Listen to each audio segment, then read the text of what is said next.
Isang Morocan ang nagwala at naghamon pa ng away sa loob ng istasyon ng pulis. Mismong nobya ng dayuhan ang nagdala sa kanya sa presinto. Nakatutok si Emil Sumang.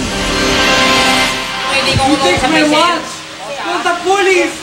Call police! Police station! Evan! Call police! You take my watch! Guy! You take my watch! Sa kanya pa! Walang tigil sa pagsigaw ang isang Morocan habang nakakulong sa Quezon City Police District Station 10. Lasing na lasing ang dayuhan, naghamon pa ng away sa ibang nakakulong.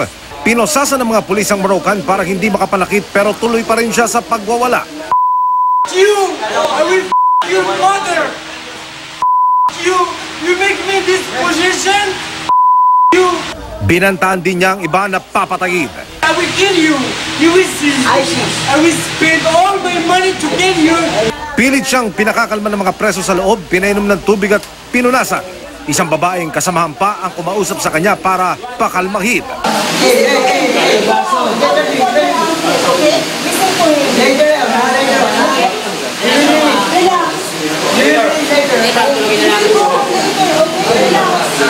Maya-maya, kumalma ang Morocan, umiyak at doon na nakiusap na palabasin siya sa kulungan.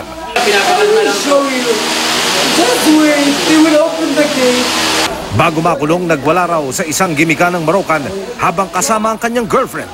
At para hindi raw mapahamak dahil sa labis na kalasingan, minabuti ng kanyang nobya na dalhin siya sa presinto. Tumanggi naman ng dayuhan at kanyang nobya na magbigay ng panayam. Emil Sumangil, Nakatutok, 24 Oras.